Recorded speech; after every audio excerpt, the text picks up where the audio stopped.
비트코인으로 너무나 핫해진 나라 엘살바도르. 대한민국 경상북도 크기의 인구 650만 명의 나라. 이 사진 기억하시죠? 1분에 1명이 살인사건으로 죽는다는 악명 높은 범죄의 나라로 불리던 엘살바도르. 요즘 화제가 되고 있는 이유, 바로 비트코인을 법정화폐로 채택했다는 것 때문이죠. 많이들 엘살바도르 하던데 도대체 법정화폐 채택은 왜 하게 됐고 의미는 뭔지, 누가 찬성하고 반대했는지, 앞으로는 어떻게 될지, 오늘의 크립토 기업 열전 주인공은 기업이 아닌 나라로 데려와 봤습니다. 우리는 물건값을 치르기 위해, 또 돈을 주고받기 위해 매일 하나은행, 국민은행 등등 각종 은행을 통해 돈을 보내고 받는 게 너무나 익숙하죠. 그런데 엘살바도르는 열악한 금융 시스템 탓에 은행이 뭐야? 하는 사람들이 전 국민의 70%입니다. 거기다 엘살바도르는 조폭의 나라로 불릴 정도로 위험한 나라예요. 경제가 불안하니까 이미 20년 전인 2001년 미국 달러를 법정통화로 정해버렸죠. 원래는 콜론이라는 법정통화가 있었는데 달러라도 좀 들어오면 낫지 않을까 하는 생각에서 화폐 주권까지 내려놔버린 것이죠. 그럼 달러를 계속 쓰면 되는데 왜 갑자기 비트코인이 나타났냐? 문제가 있었어요. 달러가 좀 많이 들어오지 않을까 기대하고 달러에게 법정통화 지위까지 준 거였는데 달러가 안 도는 거예요. 우리 개인도 일을 해야 돈을 벌고 투자도 하고 달러도 사고 그렇게 돈이 도는 거고, 회사도 돈을 어디에선가 벌어와야 월급을 주고 투자를 하고 돈을 굴리잖아요. 시한 불안에 투자 심리는 최악이고 투자는 부진하고 경기도 안 좋고 커피 수출도 줄고 이러다 보니 달러까지 도입을 했는데도 엘살바도르가 원하던 경기 활성화가 되지 않았습니다. 거기에 미국 금리라도 인상되면 돈이 훅 빠져나가고 미국 금리에 따라 경제가 휘청거릴 정도가 되어버리니 이럴 바에는 그냥 비트코인을 쓰자 선언을 해버린 거죠. 그 뒤에는 나입 부켈레라는 인물이 있는데 39살의 이 엘살바도르 대통령은 원래는 사업가였어요. 2015년 34살의 나이로 수도 산살바도르 시장이 됐는데 엘살바도르 사람들이 폭력도 싫고 가난도 싫으니 밀레니얼이 좀 바꿔봐라 지지해준 덕에 소수당 출신으로 최연소 대통령이 된 인물이죠. 부켈레가 비트코인을 도입하자고 한 이유가 하나 더 있어요. 옛날에 한국이 한창 경제 발전하던 시절 중동에 파견된 한국인들이 거기서 번 오일머니를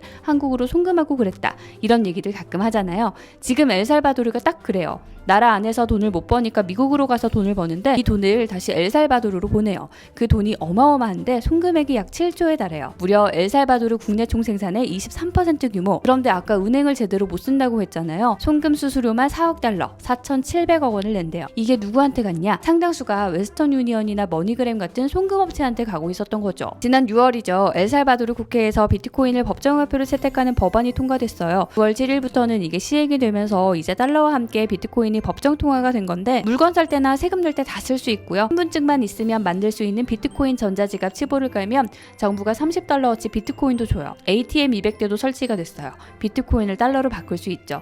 채굴도 하겠대요. 엘살바도르에 화산이 많거든요. 이 화산에서 나오는 지열로 탄소 제로 비트코인 채굴도 하겠다고 해요. 대통령이 직접 국영 지열전력회사에 비트코인 채굴 설비 만들려고 했대요. 이런 아이디어에 사람들이 찬성을 할까가 궁금한데, 일단 비트코인 도입에 IMF랑 세계은행 모두 반대 깃발을 들고 일어났어요. IMF는 비트코인을 법정화폐로 사용하면 여러 문제점이 발생할 수 있다고 대놓고 반대했고요. 세계은행은 비트코인 법정화폐로 만들려면 자금이 필요하니까 지원 좀 해달라는 엘살바도르 요청을 거절했죠. 신용평가사들도 돈 세탁이 쉬워질 거라면서 걱정을 더 많이 쏟아냈고요. 반대하는 국민들도 많아요. 어디선가 보니까 응답자 70%가 비트코인 법정통화 법안을 폐지해야 된다고 했다는데 국민들이 시위를 하기도 했다더라고요. 비트코인은 변동성이 워낙 크잖아요. 매일 오르기만 한다면야 문제가 없겠지만 가격이 폭락이라도 하면 송금 수수료 아끼려다가 더 큰 낭패를 볼 수 있다는 거죠. 여기에 대비를 안 한 건 아니에요. 비트코인이 갑자기 급락하거나 하면 실물 경제에 충격이 올 수 있잖아요. 우리가 쓰던 원화가 갑자기 가치가 바닥으로 떨어지면 멘붕이겠죠. 비트코인 가격을 안정시키기 위해서